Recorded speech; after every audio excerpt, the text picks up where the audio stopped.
एक छोटे से गांव में सोनू नाम का एक गरीब लेकिन बहुत ही दयालु लड़का रहता था। उसके पिता मजदूरी करते थे और माँ घरों में काम करती थी। घर की हालत अच्छी नहीं थी, इसलिए सोनू के पास नए कपड़े या खिलौने नहीं थे।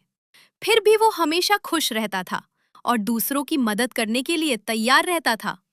गांव के कई बच्चे उसके पुराने कपड़ों का मजाक उड़ाते थे, लेकिन सोनू कभी किसी से लड़ाई नहीं करता था।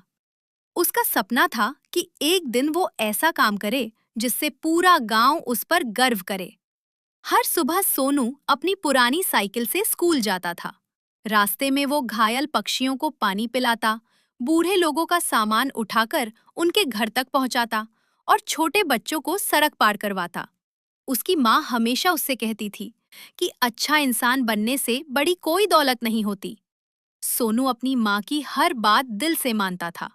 स्कूल में भी वो पढ़ाई में तेज था और अपने दोस्तों की मदद करता था।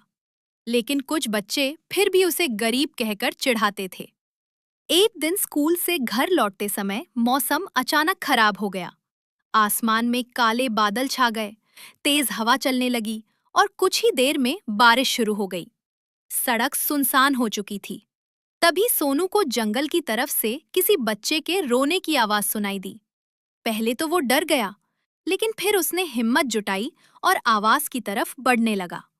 जंगल के अंदर उसे लगभग 5 साल का एक छोटा बच्चा मिला जो जोर जोर से रो रहा था। उसका नाम चिंटू था और वो अपने परिवार से बिछड़ गया था। सोनू ने उसे शांत कराया और कहा कि वो उसे उसके घर पहुंचा देगा। तभी अचानक झाड़ियों के पीछे से एक बड़ा जंगली कुत्ता बाहर आ गया। चिंटू डरकर सोनू के पीछे छिप गया। सोनू खुद भी कांप रहा था, लेकिन उसने हिम्मत नहीं हारी। उसने जमीन से एक लकड़ी उठाई और जोर से चिल्लाया। कुत्ता धीरे धीरे उनकी तरफ बढ़ने लगा। तब सोनू ने पास पड़ा पत्थर उठाकर दूर फेंका। आवाज सुनकर कुत्ता दूसरी तरफ भाग गया। दोनों ने राहत की सांस ली और वहां से जल्दी जल्दी निकलने लगे। बारिश अब और तेज हो चुकी थी। रास्ता कीचड़ से भर गया था और चिंटू ठीक से चल भी नहीं पा रहा था। सोनू ने उसे अपनी पीठ पर बैठा लिया और धीरे धीरे गांव की तरफ चल पड़ा। दूसरी तरफ गांव में चिंटू के माता पिता बहुत परेशान थे। पूरा गांव उसे ढूंढ रहा था। तभी दूर से बारिश में भीगा हुआ सोनू दिखाई दिया, जिसकी पीठ पर चिंटू बैठा था। चिंटू की माँ दौड़ कर आई और अपने बेटे को गले लगा लिया। गांव वाले सोनू की बहादुरी देखकर हैरान रह गए। जो बच्चे पहले उसका मजाक उड़ाते थे, आज वही उसकी तारीफ कर रहे थे।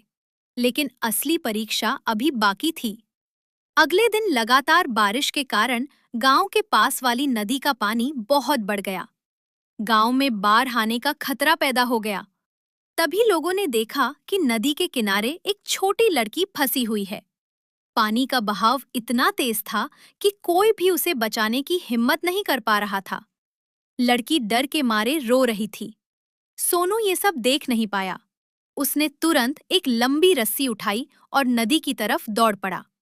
गांव वाले उसे रोकते रहे, लेकिन वो नहीं रुका।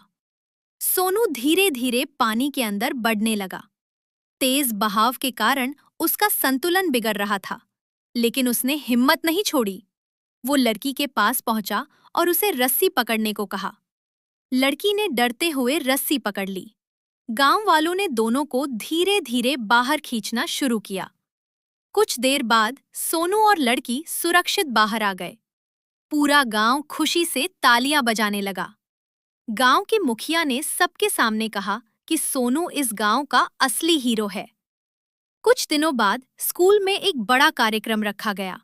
वहां गांव के सभी लोग मौजूद थे। स्कूल के प्रिंसिपल ने सोनू को बहादुर बच्चा पुरस्कार देकर सम्मानित किया। जब सोनू स्टेज पर पहुंचा तो पूरा हॉल तालियों से गूंज उठा। टीचर ने उससे पूछा कि उसे इतनी बहादुरी कहाँ से मिली। सोनू मुस्कुराया और बोला कि उसकी माँ हमेशा कहती है कि असली हीरो वही होता है जो दूसरों की मदद करे। ये सुनकर वहां मौजूद हर इंसान की आंखें नम हो गईं। उस दिन के बाद गांव में कोई भी सोनू का मजाक नहीं उड़ाता था। अब हर बच्चा उसकी तरह अच्छा और मददगार इंसान बनना चाहता था। सोनू आज भी उसी पुरानी साइकिल से गांव की गलियों में घूमता था, लेकिन अब वो सिर्फ एक गरीब लड़का नहीं था, वो पूरे गांव के दिलों का हीरो बन चुका था।